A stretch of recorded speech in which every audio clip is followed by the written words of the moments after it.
지금 안 하면 이 사람 죽습니다. 빌딩에서 갑자기 쓰러진 회장한테 청소부 서연이가 다가가 볼펜으로 이마를 찔렀습니다. 검은 피가 분수처럼 솟구쳤죠. 무모해 보였지만 서연이는 이렇게 해야만 회장을 살릴 수 있다는 걸 직감했었죠. 그렇게 회장은 말도 안 되는 볼펜 하나로 기적적으로 목숨을 건질 수 있었죠. 그런데 몇 분 뒤 경찰이 이 청소부에게 들이닥쳤습니다. 야, 서연이, 널 살인 미수 혐의로 긴급 체포한다. 위험을 무릅쓰고 사람 목숨을 구했는데 그렇게 수갑을 차고 경찰서로 끌려간 서연이. 도대체 이 청소부한테 무슨 일이 생기는 걸까요? 이 이야기는 한겨울 서울 강남구 한솔 그룹 본사 빌딩에서 시작됩니다. 새벽 5시 반 지하 1층 화장실이었어요. 38살 서연이는 노란 고무장갑을 끼고 변기 테두리를 문질렀습니다. 입사 3일째였죠. 락스 냄새가 코를 찔렀어요. 청소도구함 속엔 걸레와 빗자루 그리고 작은 가죽 주머니가 하나 있었습니다. 오래된 물건이었지만 그녀는 차마 버리지 못했어요. 야, 거기. 날카로운 목소리가 들렸습니다. 돌아보니 깔끔한 정장 차림의 남자가 서 있었어요. 한솔 그룹 비서실장 차민호였죠. 30대 중반으로 보이는 그는 팔짱을 낀 채 턱으로 바닥을 가리켰습니다. 물기 좀 닦아. 누가 미끄러지면 어쩌려고. 죄송합니다. 서연이는 허리를 숙이고 바닥을 다시 닦았어요. 차 실장은 콧방귀를 뀌며 화장실을 나갔습니다. 그녀는 고무장갑 낀 손을 내려다봤어요.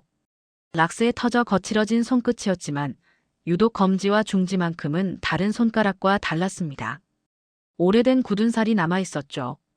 청소를 마친 서연이는 도구함을 끌고 복도로 나왔습니다. 이른 새벽이라 사람은 거의 없었어요. 형광등 불빛만이 길게 뻗은 복도를 비추고 있었죠. 그때였습니다. 저 멀리서 누군가 걸어오고 있었어요. 60대로 보이는 회색 양복 차림의 남자였습니다. 한솔 그룹 회장 강태준이었죠. 서연이는 얼른 복도 한쪽으로 비켜섰어요. 회장이 지나가길 기다렸죠. 하지만 회장의 걸음이 점점 느려지더니 갑자기 멈춰 섰습니다. 손으로 목을 감싸 쥐었어요. 회장님. 뒤따라오던 차 실장이 다급하게 다가갔습니다. 하지만 회장은 대답하지 않았어요. 얼굴이 점점 보랏빛으로 변해갔죠. 목 옆 혈관이 굵게 부풀어 올랐습니다. 서연이의 눈이 커졌어요. 그녀는 본능적으로 알아챘습니다. 뇌출혈 전조 증상이었죠. 지금 당장 손 쓰지 않으면 돌아가십니다. 서연이가 소리치며 달려갔어요. 차 실장이 황급히 막아섰습니다. 뭐 하는 거야? 물러서. 하지만 서연이는 차 실장을 밀쳐내고 회장에게 다가갔죠. 회장은 이미 바닥에 주저앉아 있었습니다. 숨소리가 거칠어지고 있었어요. 서연이는 재빨리 주변을 둘러봤습니다. 탕비실 테이블 위에 검은색 볼펜이 하나 굴러다니고 있었죠. 저것 좀 가져다 주세요. 뭐?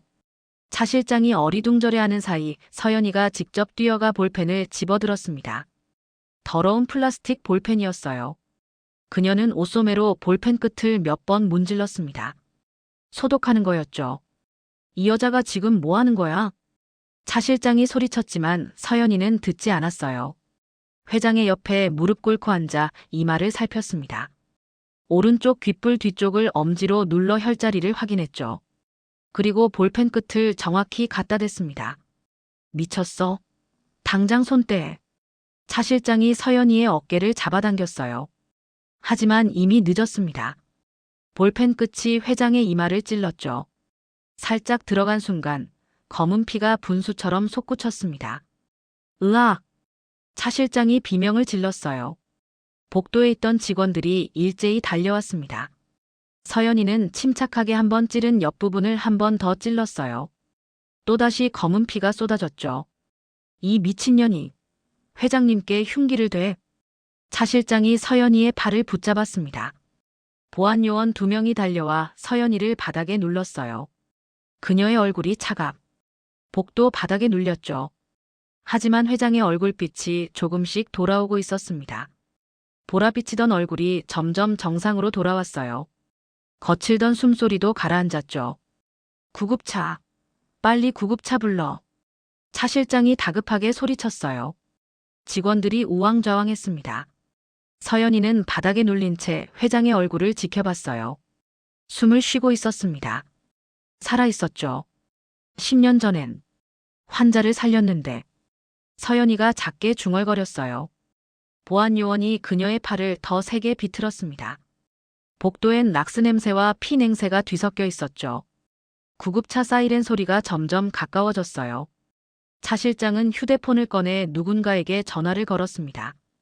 경찰이요. 지금 당장 오세요. 회장님을 공격한 여자를 잡았습니다. 서연이의 손목에 차가운 손잡이가 채워졌어요. 증거물 봉투에 담긴 검은색 볼펜이 보안 요원 손에 들려 있었습니다. 피가 묻은 더러운 볼펜이었죠. 하지만 아무도 몰랐습니다. 이 한순간이 1년 후 그녀의 운명을 완전히 바꿀 거라는 걸. 보안 요원 2명이 서연이의 양팔을 뒤로 비틀어 잡았습니다. 차가운 복도 바닥에 그녀의 뺨이 눌렸어요. 입술이 찢어지는 통증이 느껴졌지만 신경 쓸 겨를이 없었죠. 복도엔 검은 피 냄새와 락스 냄새만 남아 있었습니다. 구급대원들이 들것을 밀고 달려왔어요. 강 회장을 조심스럽게 들것에 옮겼죠. 산소 마스크가 회장의 입에 씌워졌습니다. 차 실장이 급히 구급차에 올라탔어요. 한솔 대학병원 VIP 응급실로 가. 빨리. 구급차 문이 닫히고 사이렌이 울렸습니다. 서연이는 바닥에 눌린 채 멀어지는 소리를 들었어요. 일어나. 보안 요원이 서연이를 일으켰습니다. 손목이 뒤로 꺾여 있어 어깨가 저렸어요. 직원 몇 명이 복도에 남아 수군거렸죠. 청소부가 회장님을 공격했대. 미친 거 아냐? 왜 그런 짓을? 테러 아닐까? 요즘 세상에. 속삭임들이 서연이의 귓가를 스쳤습니다. 그녀는 입술을 깨물었어요. 그때 한 직원이 복도 한쪽에 놓인 청소도구함을 발견했습니다. 저게 저 여자 거 아냐? 뒤져봐. 직원이 다가가 도구함을 뒤지기 시작했어요. 걸레, 빗자루, 락스통. 그리고 바닥에서 작은 가죽 주머니가 굴러나왔습니다. 직원이 주머니를 열었죠. 안에는 가늘고 긴 금빛 침들이 가지런히 꽂혀 있었어요. 이것 봐. 침이야, 침. 한의사가 쓰는 것 같은데. 직원이 소리쳤습니다. 주변 사람들이 몰려들었어요. 침통까지 숨겨놨어. 애초에 노린 거 아냐? 계획범이네, 계획범이야. 웅성거림이 커졌습니다. 누군가 휴대폰으로 사진을 찍었어요. 서연이는 멍하니 금침 세트를 바라봤습니다. 10년 전 서연이 한의원을 닫을 때 버리지 못했던 것이었죠. 마지막 남은 자존심 같은 거였어요. 보안 요원이 금침 세트를 압수했습니다. 이것도 증거물이야. 경찰 오면 넘겨. 계획적 범행일 수 있어. 네, 알겠습니다. 사진도 찍어 놓을게요. 서연이의 가슴이 철렁 내려앉았어요. 사람을 살리려 했는데 오히려 계획범으로 몰리고 있었습니다. 10년 전에도 똑같았죠. 10년 전 어느 봄날이었어요. 서연이 한의원은 강남구 한복판에 있었습니다. 30평 남짓한 작은 공간이었지만 늘 환자로 북적였죠. 서연이는 당시 20대 후반이었어요. 침술 실력이 뛰어나 입소문이 자자했습니다. 사람들은 그녀를 명이라 불렀죠. 선생님, 정말 고맙습니다. 다른 병원에선 포기하래서 얼마나 무서웠는지 몰라요. 천만에요. 꾸준히 치료받으시면 분명히 좋아지실 거예요. 환자들은 웃으며 한의원을 나갔어요. 서연이는 검지와 중지로 금침을 집어 소독액에 담갔습니다. 오랜 시간 침을 잡아 손가락엔 굳은 살이 박혀 있었죠. 하지만 그의 여름 모든 게 무너졌습니다. 한 환자가 치료 중 갑자기 쓰러진 거예요. 서연이는 응급처치를 했고 구급차를 불렀습니다. 환자는 병원으로 옮겨졌죠. 의료사고입니다. 침술 과정에서 문제가 생긴 거예요. 대학병원 의사가 단호하게 말했어요. 환자 가족들은 서연이를 고소했습니다. 우리 아버지 멀쩡했는데 당신 침 맞고 쓰러졌어. 당신이 책임져야지. 저는 정말 정확하게 혈자리를. 변명하지 마. 돌팔이 주제에. 법원 복도에서 환자 가족이 소리쳤어요. 서연이는 고개를 숙였습니다. 재판은 빠르게 진행됐어요. 환자 가족의 증언, 병원장의 소견서, 목격자들의 진술. 모든 게 서연이에게 불리했죠. 그녀는 끝까지 억울함을 호소했지만 아무도 들어주지 않았습니다. 피고인 서연이에게 업무상 과실치사 혐의를 인정하며 한의사 면허를 취소한다. 판사의 선고가 떨어졌어요. 서연이 한의원은 문을 닫았습니다. 20대의 평생 갈고 닦은 실력도 명이라는 별칭도 모든 게 하루아침에 사라졌죠. 그녀는 몇 년간 알바를 전전했어요. 편의점, 식당, 공장. 손에 잡히는 일은 다 했습니다. 굳은 살 박힌 손가락으로 접시를 닦고 박스를 날랐죠.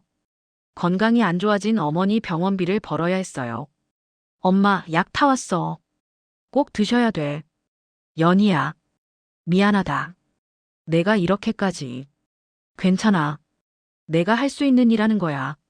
서연이는 억지로 웃었지만 가슴속은 무너지고 있었습니다. 그리고 사흘 전 한솔그룹 청소부로 입사했습니다. 가장 낮은 곳까지 내려온 거였죠. 이봐, 정신 차려. 보안 요원이 서연이의 어깨를 흔들었어요. 그녀는 정신을 차렸습니다. 복도 끝에서 경찰관 2명이 걸어오고 있었죠. 서연애 씨 맞습니까? 네. 상해죄 혐의로 동행 조사하겠습니다. 묵비권을 행사할 수 있으며 변호인을 선임할 권리가 있습니다. 경찰관이 차갑게 말했어요. 서연이의 손목에 수갑이 채워졌습니다. 차가운 쇠 감촉이 피부를 파고들었죠. 복도를 걸으며 서연이는 생각했어요. 10년 전에도 사람을 살리려 했는데 범죄자가 됐습니다. 오늘도 똑같았죠. 사람 살린 게 또 죄가 되는 건가요? 서연이가 작게 중얼거렸어요. 경찰관은 대답하지 않았습니다. 엘리베이터 문이 닫혔어요. 숫자판이 하나씩 내려갔죠. 지하 주차장으로 향하고 있었습니다. 10년 전에도 오늘도. 그녀는 사람을 살렸지만 법은 그녀를 용서하지 않았습니다. 하지만 이번엔 달랐습니다. 경찰차가 서울 강남경찰서 지하 주차장에 멈춰 섰습니다. 서연이는 수갑찬 손목을 내려다봤어요. 차가운 쇠 감촉이 피부에 박혀 있었죠. 경찰관이 차 문을 열고 그녀를 끌어냈습니다. 지하 주차장은 음침했어요. 형광등이 깜빡거렸고 콘크리트 바닥에서 올라오는 냉기가 발끝까지 스며들었죠. 엘리베이터를 타고 3층 조사실로 올라가는 동안 서연이의 머릿속은 복잡했어요. 10년 전 법정에 섰던 기억이 떠올랐죠. 그때도 이렇게 무력했습니다. 조사실은 좁고 답답했습니다. 회색 벽과 철제 책상, 그리고 딱딱한 의자 2개가 전부였어요. 형광등 불빛이 차갑게 내려앉았죠. 작은 창문 너머로 서울 하늘이 보였지만 철창이 가로막고 있었습니다. 형사 1명이 들어와 서연이 맞은편에 앉았어요. 40대 초반으로 보이는 남자는 컴퓨터 화면을 응시하며 키보드를 두드렸습니다. 타자 소리만이 조사실에 울려 퍼졌어요. 전과가 있네요. 10년 전 업무상 과실치사. 형사가 화면에서 눈을 떼지 않은 채 말했습니다. 서연이는 고개를 끄덕였어요. 손목에 수갑이 덜컹거렸죠. 한의사였다가 면허 취소당했고 이번엔 재벌 회장 상해죄. 패턴이 보이는데요. 사람을 살리려고 했습니다. 서연이가 답했지만 형사는 코웃음만 쳤어요. 그는 책상을 손바닥으로 탁 쳤습니다. 서연이가 움찔했죠. 이마를 볼펜으로 찔러서요. 이번엔 살인 미수까지 갈 수도 있어요. 뇌출혈 전조 증상이었습니다. 응급처치를 하지 않았으면 돌아가셨을 겁니다. 서연이는 떨리는 목소리로 설명했지만 형사의 표정은 차갑기만 했어요. 그는 서류철을 넘기며 고개를 저었습니다. 형사는 증거물 사진을 꺼내 책상 위에 펼쳤습니다. 청소도구함에서 나온 금침 세트였어요. 가늘고 긴 금빛 침들이 가죽 주머니에 가지런히 꽂혀 있었죠. 사진 속 금침들은 오래되어 보였지만 여전히 빛났습니다. 청소부가 왜 이런 걸 가지고 다녀요? 계획적이었다는 증거 아닙니까? 그건 버리지 못한 겁니다. 서연이는 입술을 깨물었어요. 10년이 지나도록 금침 세트를 버리지 못했던 자신이 한심했습니다. 그것은 그녀의 마지막 자존심이었고 동시에 과거에 대한 집착이기도 했죠. 형사는 냉소를 지으며 서류철을 덮었어요. 그가 입을 열려는 순간이었습니다. 조사실 문이 벌컥 열렸어요.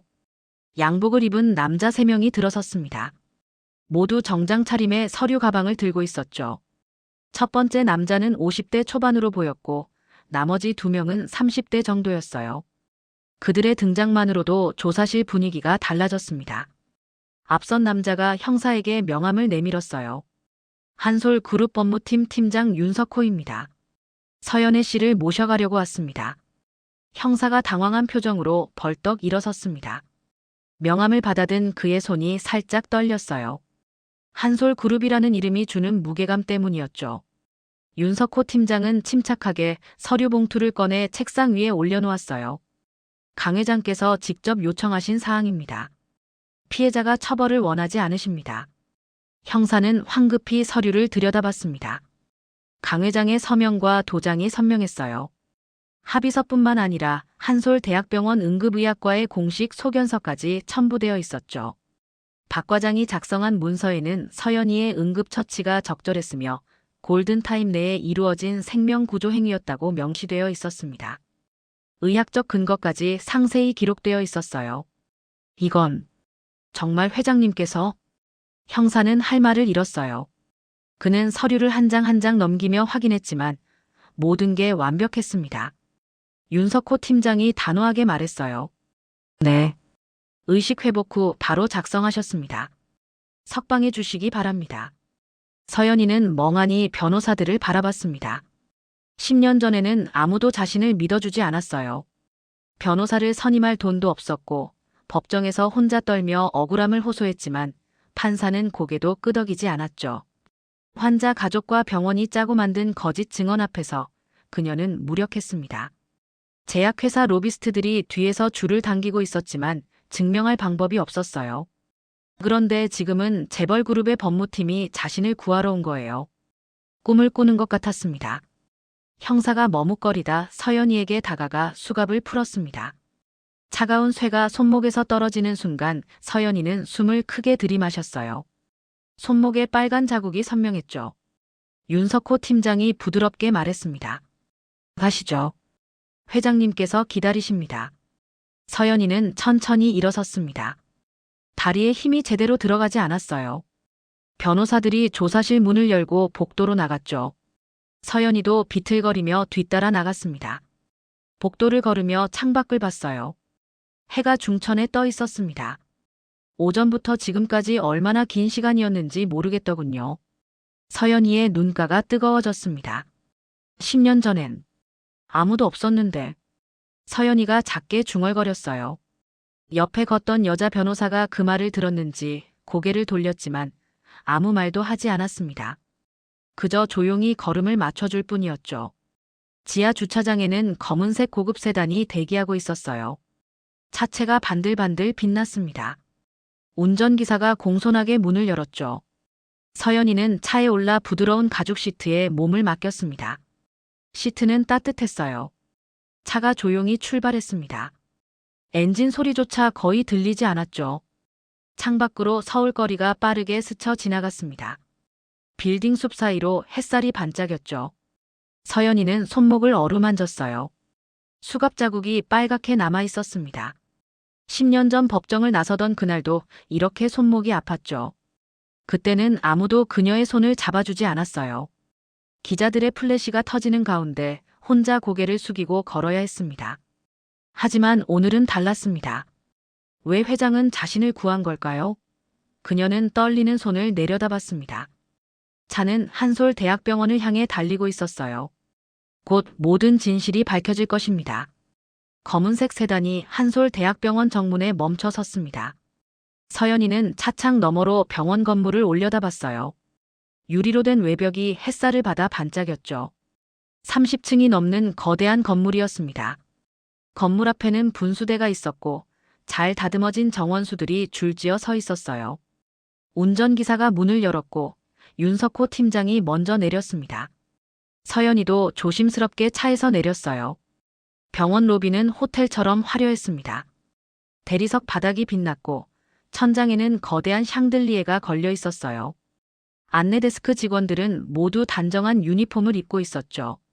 로비 한쪽에는 피아노가 놓여 있었고 반대편에는 고급 카페가 있었습니다. 일반 병원과는 완전히 달랐어요. 서연이는 자신의 청소복 차림을 내려다봤습니다. 락스 냄새가 아직도 옷에 배어 있었어요. 지나가는 사람들이 그녀를 힐끗 쳐다봤죠.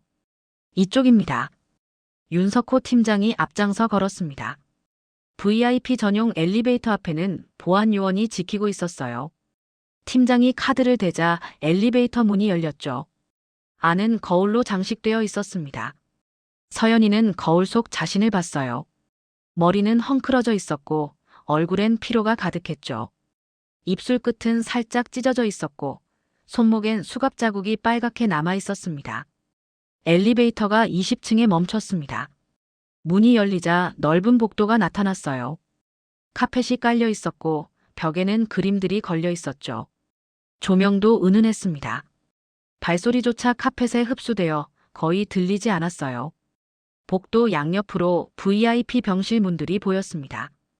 복도 끝에서 누군가 나타났습니다. 차 실장이었어요. 그는 팔짱을 낀 채 서연이를 노려봤죠. 새벽에 봤을 때보다 더 냉혹한 표정이었습니다.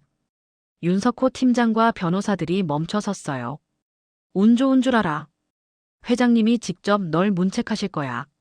차 실장이 차갑게 말했어요. 서연이는 입술을 깨물었습니다. 윤석호 팀장이 침착하게 대응했죠. 회장님께서 직접 부르셨습니다. 문책하려고 부른 거지. 그 더러운 볼펜 때문에 감염이라도 되면 넌 끝이야. 차 실장은 비웃으며 복도 모퉁이로 걸어갔습니다. 거기서 누군가와 통화를 시작했어요. 그의 목소리가 작게 들렸죠.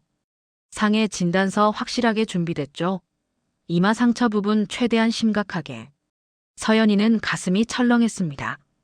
차 실장은 끝까지 자신을 범죄자로 만들려는 거였어요. 윤석호 팀장이 서연이의 팔을 가볍게 잡았습니다. 괜찮습니다. 회장님께서 다 아십니다. 그의 말에 서연이는 조금 안심했어요. 일행은 복도를 따라 계속 걸었습니다. VIP 1호실 앞에 도착했죠. 문 앞에는 보안 요원 2명이 서 있었어요. 그들은 윤석호 팀장을 보자 문을 열어줬습니다. 안으로 들어서자 서연이는 숨을 멈췄습니다. 병실은 넓었어요. 거실처럼 소파와 테이블이 놓여 있었고 안쪽에 침대가 보였죠. 창문은 바닥부터 천장까지 이어져 있었고 서울 시내가 한눈에 내려다 보였습니다. 남산타워가 멀리 보였고 한강도 희미하게 보였어요.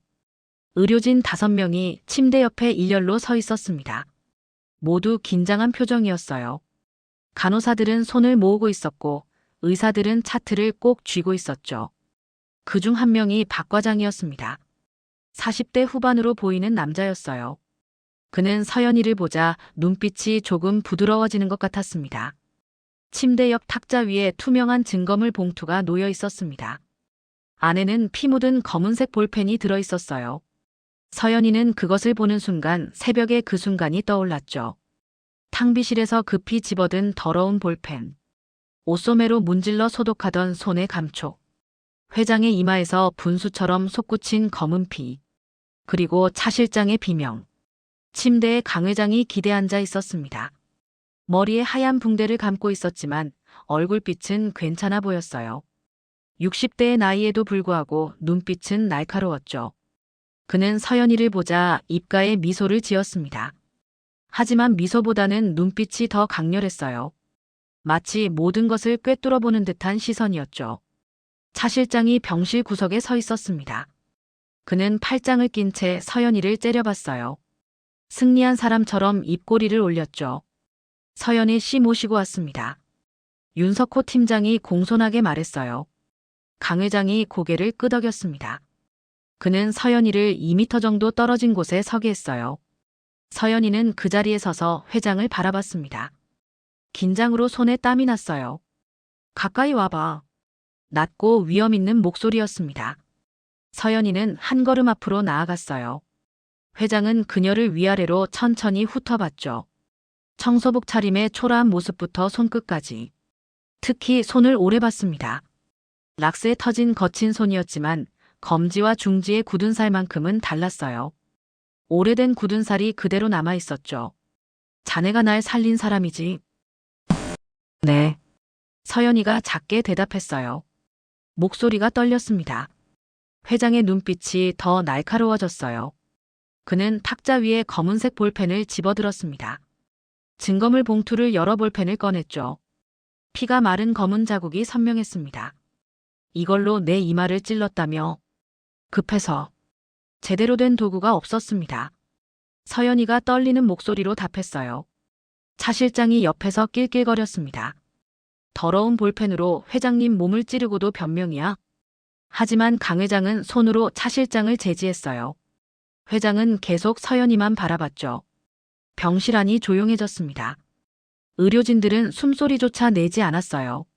서연이는 회장의 시선을 받으며 서 있었습니다. 그의 눈빛엔 분노가 담겨 있지 않았어요. 오히려 호기심과 탐구심 같은 것이 보였죠. 마치 귀한 물건을 발견한 사람처럼 서연이를 관찰하고 있었습니다. 회장의 눈은 오직 서연이만 바라보고 있었습니다. 그 눈빛엔 분노가 아니라 무언가 다른 것이 담겨 있었습니다. 강 회장은 검은색 볼펜을 손에 쥔 채 서연이를 계속 바라봤습니다. 피가 마른 볼펜 끝이 희미하게 빛났어요. 회장은 볼펜을 이리저리 돌려보며 입을 열었죠. 이걸로 내 이마를 찔렀나? 네. 급해서 제 볼펜을 썼습니다. 서연이가 떨리는 목소리로 답했어요. 회장의 눈빛이 날카로워졌죠. 소독은? 옷소매에 문질렀습니다. 병실 안에서 누군가 헛기침 소리가 났어요. 차 실장이 비웃는 표정을 지었죠. 하지만 회장은 그를 신경 쓰지 않았습니다. 그는 계속 서연이만 바라봤어요. 자네, 이거 어디서 배운 거야? 이마 사열 말이야. 서연이는 잠시 망설였습니다. 10년 전 일을 털어놓아야 할까요? 아니면 숨겨야 할까요? 그녀는 입술을 깨물었어요. 돌아가신 아버지 어깨에 넘어 배웠습니다. 거짓말이었습니다. 하지만 진실을 말할 용기가 없었어요. 회장은 고개를 천천히 끄덕이며 서연이에게 한 걸음 더 다가오라고 손짓했죠. 서연이가 앞으로 나가자 회장은 그녀의 손을 유심히 봤습니다. 손 좀 보여줘. 서연이는 떨리는 손을 내밀었어요. 회장이 그녀의 오른손을 잡았습니다. 부드럽지만 단호한 손길이었죠. 회장은 서연이의 손바닥을 펼쳐 자세히 들여다봤어요. 락스에 터져 거칠어진 손이었지만 검지와 중지만큼은 달랐습니다. 오래된 굳은 살이 깊게 박혀 있었어요. 회장의 눈빛이 변했습니다. 그는 서연이의 손가락을 가볍게 눌러봤어요. 굳은 살이 단단했죠. 거짓말. 이건 어깨 넘어 배운 정도가 아니야. 평생 침을 잡은 사람 손이라고. 서연이의 얼굴이 굳었습니다. 회장은 그녀의 손을 놓지 않은 채 계속 말했어요. 이 굳은 살은 최소 10년은 침을 잡아야 생겨. 자네 한의사였지? 서연이는 고개를 떨궜습니다. 더 이상 숨길 수 없었어요. 회장은 그녀의 손을 놓으며 침대에 다시 기대앉았죠. 왜 거짓말했어? 부끄러웠습니다. 뭐가? 면허를 잃었으니까요. 병실이 조용해졌습니다. 의료진들이 서로 눈빛을 주고받았어요. 차 실장은 입을 벌린 채 서연이를 바라봤죠. 회장만이 침착한 표정이었습니다. 10년 전 봄날이 서연이의 머릿속에 떠올랐습니다. 서연이 한의원은 강남구 한복판에 있었어요. 30평 남짓한 작은 공간이었지만 늘 환자로 북적였죠. 대기실 의자는 항상 모자랐고 접수 데스크 앞엔 예약 대기자 명단이 가득했습니다. 서연이는 당시 20대 후반이었어요. 침술 실력이 뛰어나 입소문이 자자했습니다. 대학병원에서 포기한 환자들이 찾아왔고 그녀는 그들을 치료했어요. 사람들은 그녀를 명이라 불렀죠. 젊은 나이에 얻은 별칭이었습니다. 선생님, 정말 고맙습니다. 다른 병원 3군데 다녔는데 다 안 된다고 했거든요. 천만에요. 꾸준히 치료받으시면 분명히 좋아지실 겁니다. 환자들은 웃으며 한의원을 나갔어요. 서연이는 검지와 중지로 금침을 집어 소독액에 담갔습니다. 침을 잡는 손놀림이 정확했죠. 오랜 시간 수련한 결과였어요. 손가락엔 굳은 살이 점점 박혀갔습니다. 하지만 그의 여름 모든 게 무너졌습니다. 한 환자가 치료 중 갑자기 쓰러진 거예요. 서연이는 당황했지만 침착하게 응급처치를 했습니다. 구급차를 불렀고 환자는 대학병원으로 옮겨졌죠. 서연이는 그날 밤 잠을 이루지 못했어요. 이틀 후 환자 가족들이 한의원으로 찾아왔습니다. 그들의 얼굴은 분노로 일그러져 있었어요. 우리 아버지 멀쩡했는데 당신 침 맞고 쓰러졌어. 제가 정확하게 혈자리를 짚었습니다. 확인해 보시면. 확인은 무슨? 대학병원 의사가 의료사고래. 환자 가족은 서연이를 고소했습니다. 재판이 시작됐어요.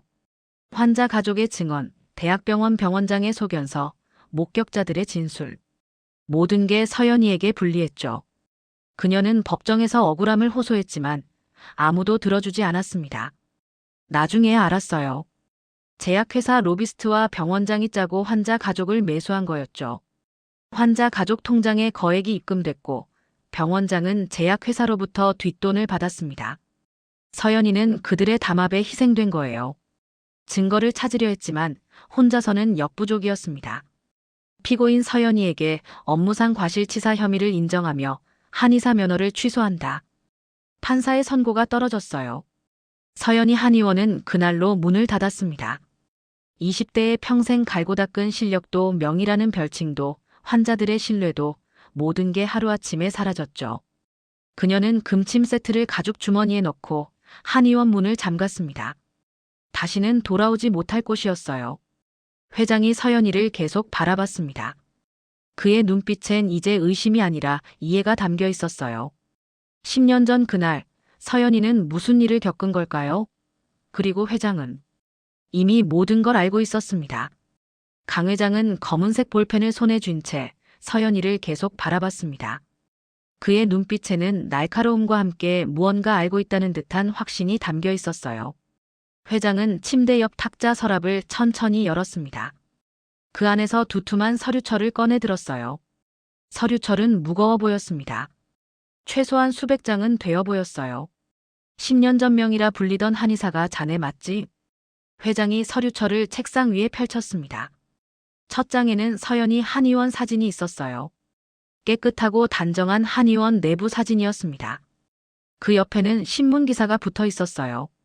강남명의 한의사, 침술 실력으로 입소문이라는 제목이 보였습니다. 서연이는 그 사진을 보는 순간 가슴이 먹먹해졌어요. 의료사고 누명 쓰고 면허 취소당했다던데. 환자 가족이 제약회사와 짜고 거짓 증언했다며. 회장은 서류를 한 장씩 넘기며 차근차근 읽어내려갔습니다. 그의 목소리는 낮고 침착했어요. 하지만 그 안에는 분노가 깔려 있었습니다. 부당함에 대한 분노였어요. 서류철 안에는 온갖 증거들이 정리되어 있었습니다. 입금 내역서가 나왔어요.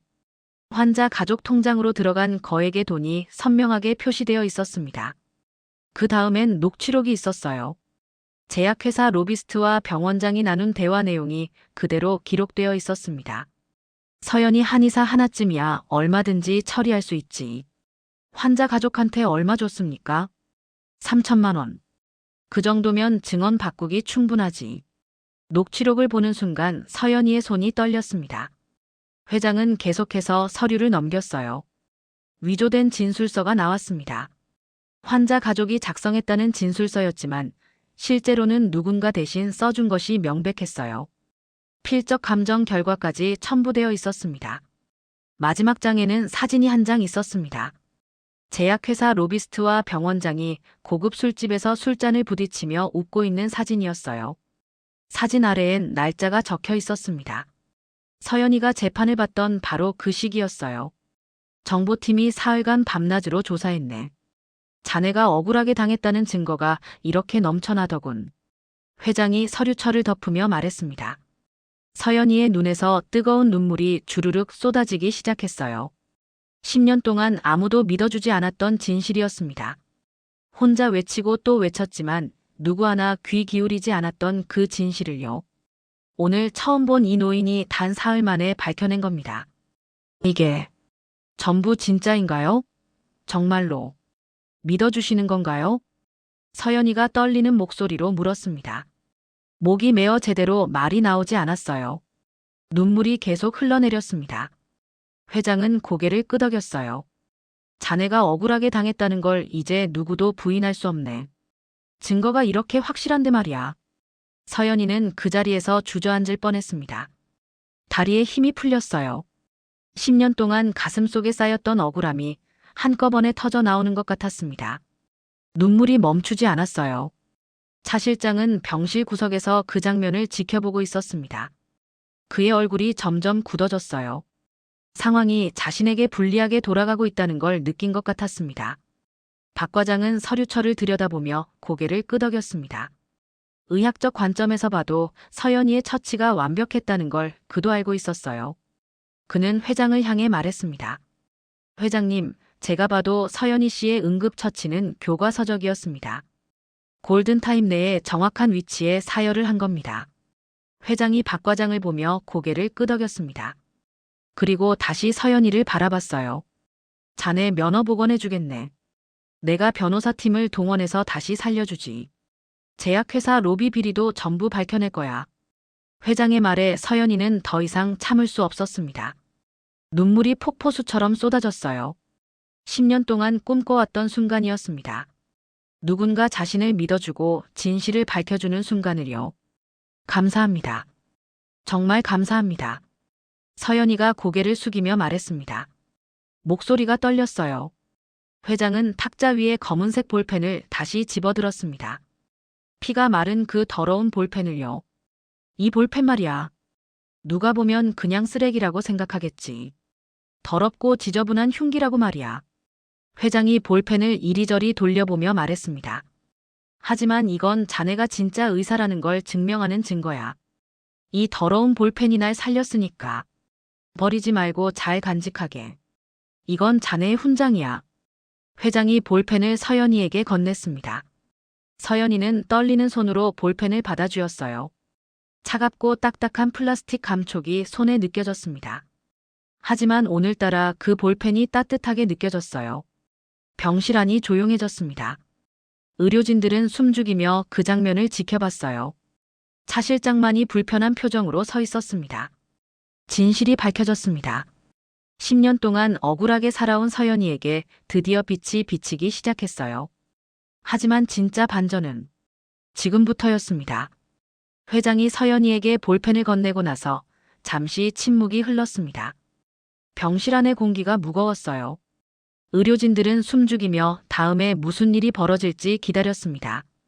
회장은 천천히 고개를 돌려 병실 구석에 서 있던 차 실장을 바라봤어요. 차 실장, 새벽에 청소부한테 뭐라고 했나? 회장이 차갑게 물었습니다. 차 실장이 화들짝 놀라며 앞으로 나왔어요. 뭐라 대답해야 할지 몰라 입만 벙긋거렸습니다. 회장의 목소리가 점점 낮아졌어요. 물기 제대로 안 닦으면 책임져야 한다고 했지. 업무상 필요한 지시였나? 차 실장은 식은땀을 흘리며 변명하려 했지만 회장이 침대 옆 서랍에서 서류를 꺼내 들었습니다. CCTV 캡처 사진이었어요. 새벽 화장실 앞에서 차 실장이 서연이를 모욕하는 장면, 복도에서 테러범이라며 소리치는 장면, 보안 요원에게 얼굴을 바닥에 누르라고 지시하는 장면까지 모두 선명하게 찍혀 있었습니다. 생명의 은인을 범죄자로 만들려고 했어. 그것도 날 이용해서 말이야. 회장이 서류를 탁자에 내려놓으며 말했습니다. 차 실장의 얼굴이 새하얗게 질렸어요.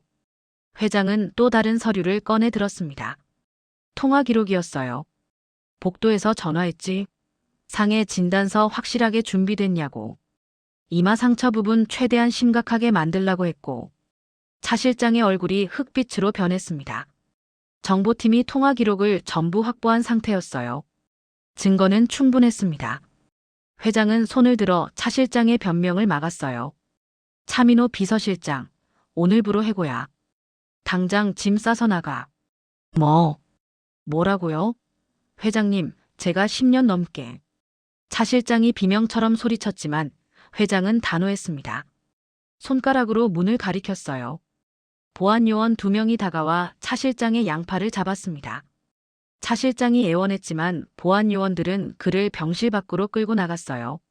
문이 닫히는 순간까지 외침이 들렸지만 곧 조용해졌습니다. 병실 안이 다시 고요해졌습니다. 의료진들은 놀란 표정으로 서로를 바라봤어요. 서연이는 믿을 수 없다는 듯 그 장면을 지켜봤습니다. 10년 동안 자신을 짓밟았던 사람들이 처벌받는 모습을 본 적이 없었어요.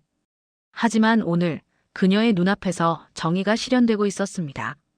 회장이 서연이를 다시 바라봤습니다. 그의 눈빛이 부드러워졌어요. 침대에서 일어나 창문 쪽으로 걸어갔습니다. 창밖으로 서울 시내가 내려다 보였어요. 높은 빌딩들과 복잡한 도로가 보였습니다. 내 개인 주치의가 되어주게. 급여는 대학병원 과장급으로 주지. 회장이 창밖을 바라보며 말했습니다. 서연이는 귀를 의심했어요. 청소부에서 주치의로. 그것도 한솔그룹 회장의 개인 주치의로요? 회장님, 저는 면허가 없는데요. 면허는 복원해 줄 거야. 최고 변호사팀을 동원해서 재심 청구하지. 증거도 충분하고. 회장이 서연이를 돌아보며 말했습니다. 그동안은 한의학 고문 자격으로 일하되 월급은 동일하게 지급하겠다고 했어요. 면허 나오는 대로 정식으로 주치의 발령을 내겠다고 했습니다. 서연이의 눈에서 다시 눈물이 흘러내렸습니다. 아침에 청소부로 출근했던 여자가 저녁엔 회장의 개인 주치의 제안을 받고 있었어요. 꿈만 같았습니다. 회장은 거기서 멈추지 않았습니다. 더 놀라운 제안을 꺼냈어요. 한솔 한방통합센터를 세우겠다는 거였습니다. 양방과 한방을 결합한 최첨단 의료시설이었어요. 그리고 서연이가 그 센터의 책임자가 되어달라고 했습니다. 박 과장이 놀란 표정으로 회장을 바라봤습니다. 다른 의료진들도 웅성거렸어요. 한방통합센터의 센터장이라니, 그것도 입사 사흘째 청소부였던 사람이요. 하지만 회장은 확신에 차 있었습니다. 오늘 자신을 살린 실력을 봤으니까요. 센터 설립엔 1년 정도 걸릴 거라고 했습니다. 그동안 서연이가 준비하면 된다고 했어요. 서연이는 그 자리에 멍하니 서 있었습니다. 너무 많은 일이 한꺼번에 벌어졌어요. 아침엔 청소부였습니다. 점심엔 범죄자였어요. 저녁엔 주치의 제안을 받고 센터장 자리까지 약속받았습니다. 인생이 이렇게 빠르게 바뀔 수 있다는 게 믿기지 않았어요. 수락하겠습니다. 서연이가 떨리는 목소리로 말했습니다. 회장이 빙그레 웃었어요. 오늘부터 서연이는 회장의 주치의라고 선언했습니다. 윤석호 팀장에게 연락해서 계약서를 준비하라고 지시했어요. 회장이 침대로 돌아와 앉았습니다. 그는 서연이를 바라보며 만족스러운 표정을 지었어요. 10년 전에 서연이를 억울하게 만든 세상이 미안하다고 말했습니다. 하지만 이제부터는 달라질 거라고 했어요. 서연이가 마땅히 받아야 할 대접을 해주겠다고 약속했습니다. 서연이는 고개를 숙여 인사했습니다. 눈물이 멈추지 않았어요. 하지만 이번엔 기쁨의 눈물이었습니다. 10년 동안 바닥을 기어다녔던 여자가 드디어 다시 일어섰어요. 가장 낮은 곳에서 가장 높은 곳으로 올라가는 순간이었습니다. 병실 밖에서는 윤석호 팀장이 전화를 받고 있었습니다. 회장의 지시를 받은 거였어요. 그는 즉시 인사팀과 법무팀에 연락을 돌렸습니다. 서연이의 계약서를 준비하라고, 면허 복원을 위한 법률 검토를 시작하라고 지시했어요. 한솔그룹 본사는 발칵 뒤집혔습니다. 새벽에 청소부였던 여자가 저녁에 회장의 주치의가 되었다는 소문이 퍼졌어요. 차 실장이 해고당했다는 소식도 함께 돌았습니다. 직원들은 믿을 수 없다는 표정으로 수군거렸어요. 하지만 서연이는 신경 쓰지 않았습니다. 그녀의 손엔 여전히 검은색 볼펜이 쥐어져 있었어요. 피가 마른 더러운 볼펜이었지만 회장이 말했듯이 이건 그녀의 훈장이었습니다. 이 볼펜이 그녀의 인생을 바꿔놓은 거였어요. 14개월이 흘렀습니다. 서울 강남구 한솔대학병원 옆에 새로운 건물이 우뚝 섰어요. 10층짜리 하얀색 건물이었습니다. 건물 정면엔 금빛 글씨로 한솔 한방통합센터라고 쓰여 있었어요.